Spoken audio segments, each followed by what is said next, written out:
Hello everyone. Today's episode will be titled, You Are Growing in Infinite Ways. And there's a significance in that statement that should not go unobserved. You see, when we look at growth, we are a part of our environment that is aware of another part of it. And so regardless of how conscious we find other beings to be, we are the one defining what consciousness really means. So you see, on some level, because you are creating meaning into the things that are empty, you feel like, okay, what is there more than me? Well, you see, who is this sense of me? And it is your idea. So there is a self-reflective, silent, still existential observance that is required, and in a sense is part of the mountain which you must climb to then observe the collectivity that you are. You are it, okay? It's as if there is a certain happening occurring in man's consciousness, and they have sent in many very interesting, unique teams to come and handle it. So we have, like, for example, certain people who are helping from a distance, and certain people helping with an intensity of reality in doing that which they're here to do. So what that means is that regardless of purpose, you are present, and so that is why you're purposeful. Now, I want to start with this beauty and the simplicity of a flower. And so a flower is a seed. This seed is put in dirt, and so it's planted there. So let's take our attention, our sense of attention from the beginning of our life till now as the seed's awareness. So what it's the seed's awareness sprouting from it, right? And as it gets out of the soil, it sees that you are required to be in a dualistic universe to then be able to sprout into your collectivity. And the dualistic universe it's not something to be judged. So your immediate physical reality is not something to be judged. It's something to be learned from. It's as if this is the meal they've given you. And so your hunger to understand the meaning of life is really the importance of how much you can handle greater realities. Because you are for now considering a hierarchy, because you're considering a limitation. So unless man suddenly opens his eyes to his limitlessness, it is very hard for him to find any path that works. Because you need an internal allowance before an external change can be meaningful. So, in other words, it doesn't matter how much you tell me, for example,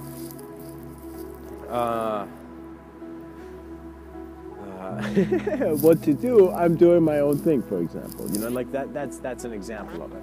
You know, it's like that moment where you realize you have a certainty in how you're looking at the situation that others don't, so you trust your own certainty and you walk, right? So it's now taking that certainty no longer from just how you're thinking, but to your moment of existence. And so that is where your growth is being beyond your conception. So what that means is that the seed sprouted from a soil of dirt. This soil, I would like to Mr.Within would like to playfully, in a sense, suggest that it is a soil of thought. We are now in the dualistic realms. We are the seeds who know they have a lot of potential, but they're still in the soil, right? There's so much vastness to our dimension and to our intelligence which we have not yet explored, because this is how much we can observe our growth in this reality. So what that means is that let's assume that man suddenly began tomorrow. So he opened his eyes and whoa, suddenly it's as if nobody knew anything, and so they were just born in a new world, right? So if one was, you would see that novelty gives you the clarity before you get an attitude. So if your life is still like an attitude, dig deeper within your vision, within your observance, within your memory, and become self-aware. You are looking a mirror for yourself. I'm just sound. And so to make this sound meaningful, you need to become aware in how you are hearing sound. How are you hearing life? How are you feeling life? Do not just say the feelings have no imagery and just like for a second, like, you know, just ignore that aspect of you. You are a very multidimensional being. You need to have both tolerance and also an intolerance in certain scenarios. You need to be very ordered in certain aspects of your vision and very chaotic, and to also allow the order and chaos to be harmonized with a greater sense of novel intelligence. So you will see that your reality is simply the ability for you to fly through your experiences more than directly, to a degree that there is no direction. There's no word. It's just so intensely into existence that you have dissolved into being. And so when you dissolve into being, it's not that suddenly all these forms fade. It's just that the structures of ideology in your mind have just collapsed. And it's one of those things that you need to very clearly allow by being. Just be a very comfortable allowance of your life, of your existence.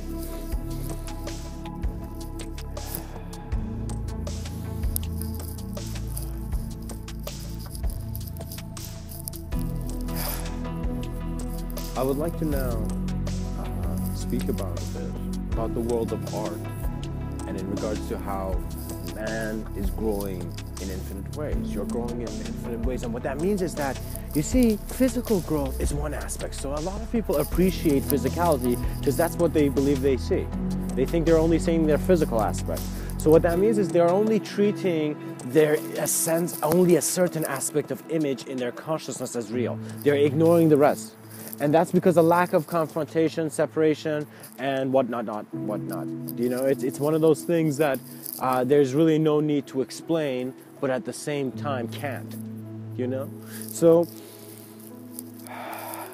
at least from this plane of view. So, to continue, the world of art has opened man's door to what he has left behind and what he can leave behind. Every great work of art, every great work, every great deed is great because there's still people to remember it as great. So you need to see that humanity is significant. We do not need to be fools when we see that we are not just like any being. We're just certain range of human beings on a planet, and we have, you know, we're very young compared to how long the universe has existed. So we need to see that because we're young, that means we're very temporal. So what is the greatest way we can explore? So you see that your reality is changing so much that culture should simply be just a very it should be the station. It should be the platform. It's the culture becomes the airport where man's planes of existences, many realities come to realign through their own sense of agreement. So it's a sense of healthy co-creation. Culture for now is not a healthy co-creation, even though it's always moving towards its own health at the same time. You know, so I have no problems with culture, in a sense, creating mass illusion, because I know the nature of the being is more intense. So the people who still are making external things responsible for their state of being are, in a sense, really convincing themselves of stories which they might not be really convinced of. And what that means is that you need to see what is valuable in regards to imagery and ideology and how much that is really growing you. So you don't want to make a decision to feel it's good, but actually not having it to be good. So you require an ability in every moment of your life to simply sit down, be still, enjoy the silence, and just observe and see where your life's headed. Because there have been times where I've thought that my life was taking me towards this door, and I've gone and sat in front of that door and looked at its doorknob, touched the doorknob, tried to look through the keyhole, and I'm like, whoa, this is not the door. This is not the reality. I am here to, in a sense, energize with the energy that I am. You see, presence is an energetic expression, and once you have trust in existence and form, you are not bothered by anything, but in a sense you need to cultivate an ability, even in subtler planes, to acknowledge things simultaneously and integratively. So man's mind needs to also be able to, in a sense, work a bit hard, because it's a system that's not used. It's as if it's a car that's not used. So we gotta look at the engine. We gotta look at how we can make it better, and you know, how soon we can be riding. You know, and perhaps plan a nice road trip. So that is the view of thought we want. So have faith in not just your ideas and what they keep within them, but see that if your faith is based on shape of a story in a certain story where you find a characteristic of yours to resonate with, you are many characters in many ways of being alive. So in other words, there has been many views, many ways you have observed your reality, and in a sense you have an infinite observance of yourself all the time. But it is not something that can translate into the conscious. So it is immaterial, and it is not something to talk about. However,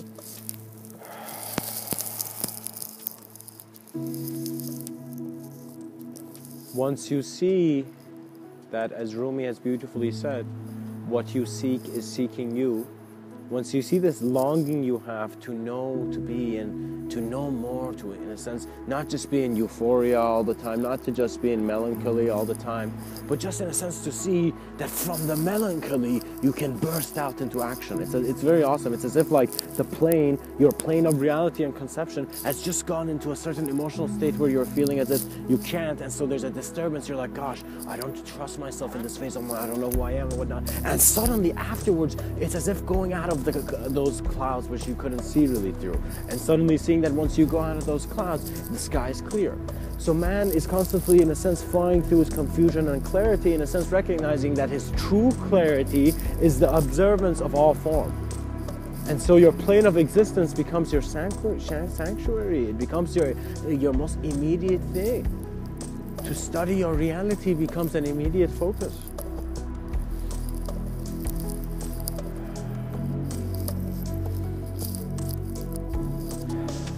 And a sense of self-remembrance is crucial, guys, because certain points in life will take you to a stage where you see you can be a much more bigger communicator.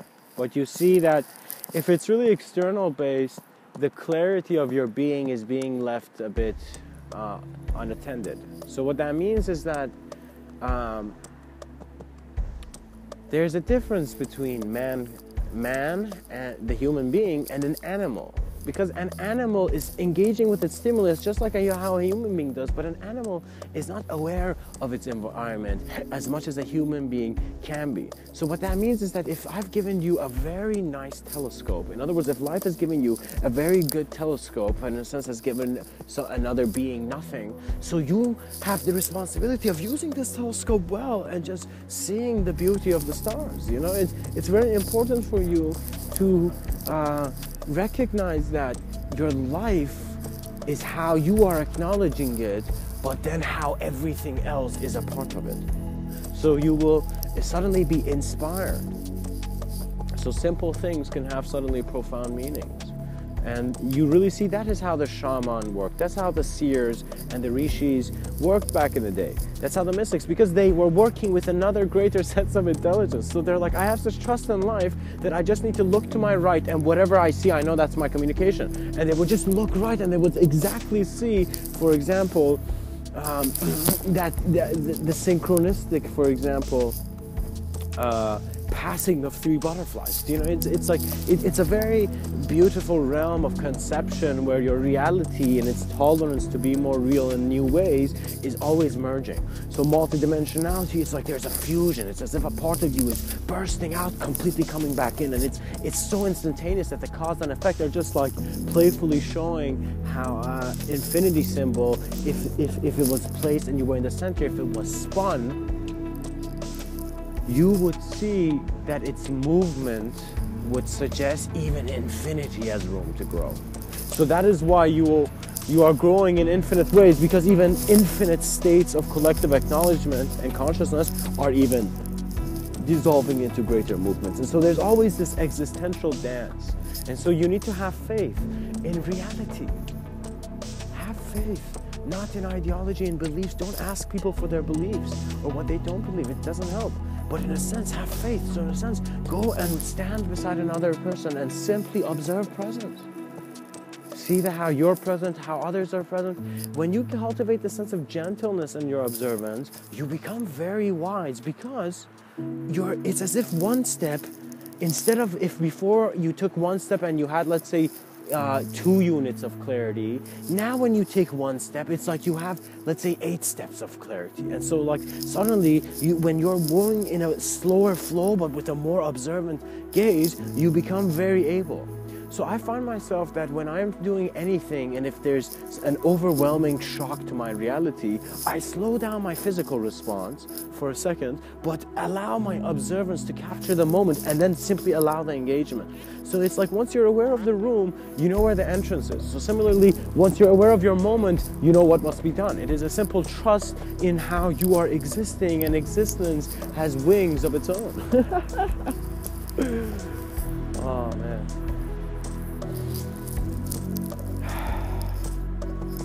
I hope this talk has served you. It's very important to see that you're not going to be the same person you think you're now. You're not going to be the same person in your problems you're in now.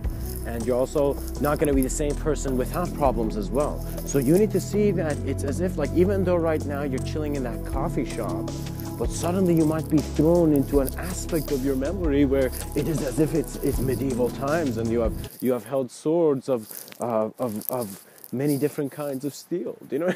Like it's the playfulness of consciousness into emerging and integrating with an environment, and it's you need 2 things: an allowance and a mindfulness for expression, to be expressed. So it's simply like I find one of the healthiest states of mind, or in a sense, ways that a person can approach life, is to be so still, so calm, so gentle, so silent, and see how life is approaching everything. Study the nature of reality and know it is now time to become an advanced communicator, because it is man's communication that will create greater bodies of responsibility for his inspiration to be present in him.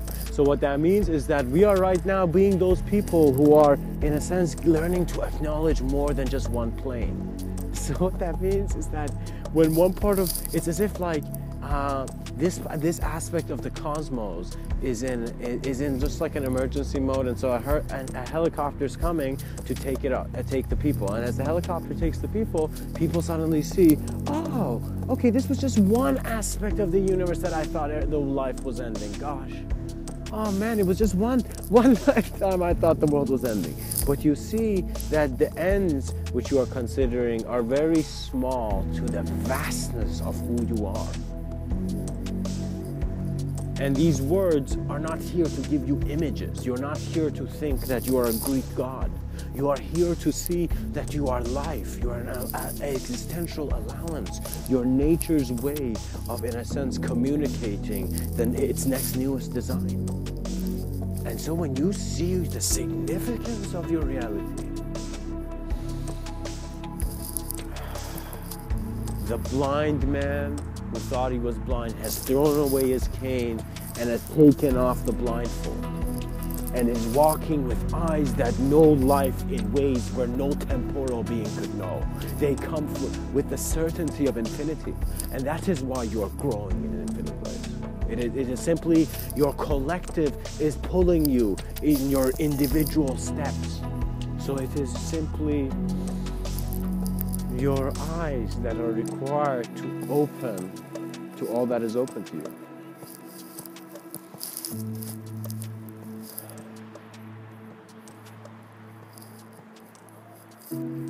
And learn from the wisdom of nature. I want to communicate very strongly that nature is a very powerful guide. And so if you find yourself bothered by certain things, let's say if you are bothered by a certain internal disturbance in your internal realities, you must immediately just go to your sanctuary of sincerity. Just go to a place where you're like, okay, I realize what I did. This place is real. Go to a state of mind that you're just like it's real. For example, go in your kitchen. Your kitchen is real for you. Just hang out in that reality for a bit, right? And then I recommend going to nature and learning from the complex and simple designs of how your eyes are present among the eyes of life.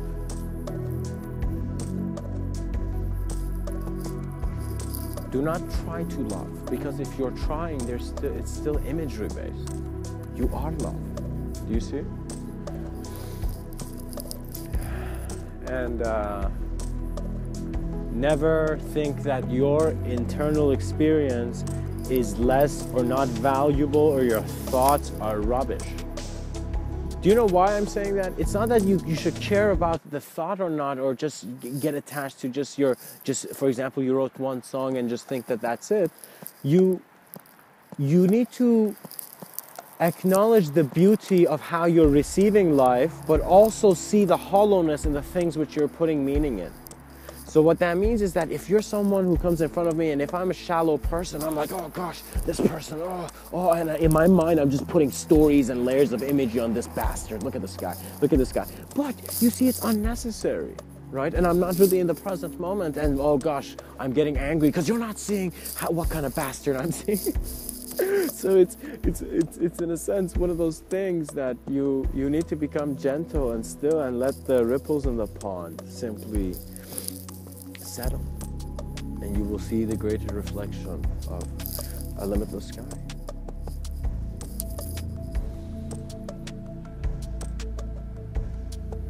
You are growing in infinite ways, and feel it through every breath.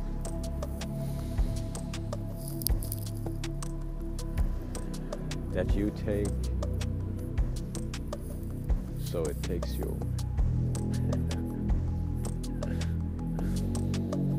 Much blessings and namaste.